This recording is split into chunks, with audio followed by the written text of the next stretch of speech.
అందరికీ నమస్తే. నేను మీ Dharani. Welcome back to our channel Princess Hayanshi. అందరూ ఎలా ఉన్నారండి? బాగున్నారా? నేనైతే చాలా బాగున్నాను. ఈరోజు మన ఛానల్లోని వీడియో వచ్చేసి ఈవినింగ్ స్నాక్స్ అండి. ఈవినింగ్ స్నాక్స్ అంటే ఊరికే ఆనియన్ పకోడీ అలాంటివి ఏమీ కాదు. రోటిలో నూరిన బొబ్బర గారెలండి. వర్షం పడుతుంటే అయితే ఇవి వేడిగా చేసుకొని తింటే చాలా బాగుంటాయి. ఈజీ అండ్ టేస్టీ స్నాక్స్ బొబ్బర గారెలు ఎలా చేసుకోవాలనేది ఇంకా మనం చూసేద్దాం. వీడియోలోకి వెళ్ళిపోయే ముందు ఒక చిన్న రిక్వెస్ట్ అండి, మన ఛానల్ని ఎవరైనా కొత్తగా చూస్తున్నట్లయితే ప్లీజ్ సబ్స్క్రైబ్ చేసుకోండి.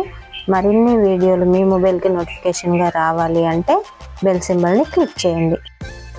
మనం తీసుకున్న బొబ్బర పప్పును అయితే 2 నుంచి 3 గంటల వరకు అయితే నానబెట్టుకోవాలండి. 2-3 గంటల తర్వాత చూసినట్లయితే ఇలా పప్పు నుంచి పొట్టు అయితే వేరైపోతుంది. అప్పుడు ఇంకా ఈ పప్పుని మనం క్లీన్ చేసుకొని నూరేసుకోవడమే. చూడండి, ఇంకా పప్పు అయితే క్లీన్ అయిపోయింది మొత్తం కూడా. దీన్ని అయితే ఇంకా మనం నూరుకుందాం. ఇంకా చూడండి, ఇట్లా నూరేటప్పుడు ఇందులోకి వెల్లుల్లిపాయలు, కొద్దిగా జీలకర్ర, ఇప్పుడు పచ్చిమిర్చి, ఇవన్నీ కూడా మీరు తీసుకునే పప్పుకైతే సరిపడా వేసుకోండి. నేనైతే 1/2 kg పప్పుకి సరిపడా వేసుకుంటున్నా.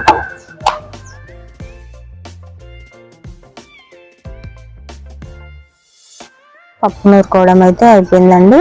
చూడండి, రోట్లో నూరుకుంటే అంతా ఈవెన్గా ఇట్లా మెత్తగా అయిపోతుంది. మరి ఎక్కువగా మెత్తగా కాకుండా ఎక్కువగా పప్పుగా ఉండకుండా ఇలా నూరుకోవాలి. మిక్సీలో వేసుకుంటే మొత్తం మెత్తగా అయిపోతుంది. కాబట్టి రోట్లో నూరుకుంటే బొబ్బర గారెలు అయితే చాలా టేస్టీగా ఉంటాయి. ఇంకా ఇందులోకి అయితే మనం ఇప్పుడు కొత్తిమీర, కరివేపాకు, ఆనియన్స్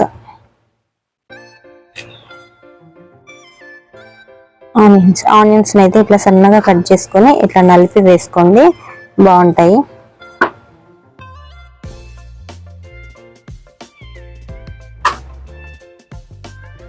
రుచికి సరిపడా సాల్ట్, ఇవన్నీ కూడా మొత్తం మంచిగా కలిపేసుకుందాం. ఇంకా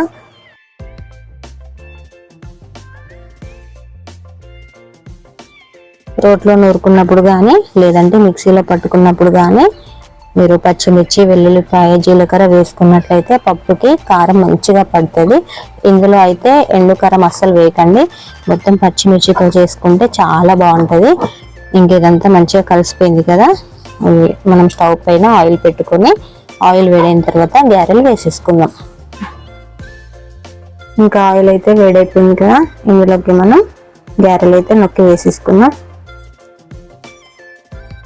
చూడండి, ఇలా కొద్దిగా పిండి తీసుకొని ఇలా నొక్కుకొని ఆయిల్లో వేసేసుకుంటే గారెలు అయితే ఈజీగా అయిపోతాయి.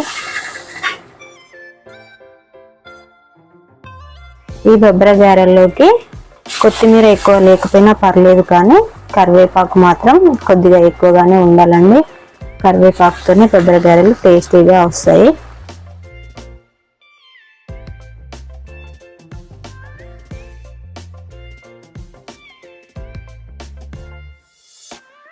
చూడండి, మనం వేస్తుండగానే ఇవైతే బ్రౌన్ కలర్లోకి వచ్చేసినాయి కదా.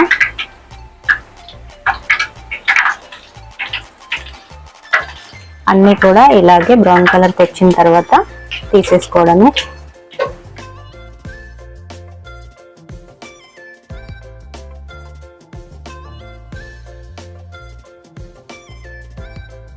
ఇంకా ఇవన్నీ కూడా బ్రౌన్ కలర్లోకి వచ్చేసినాయి కదా. మంట ఎక్కువగా పెట్టుకొని అయితే వీటిని డీప్ ఫ్రై చేసుకోకండి.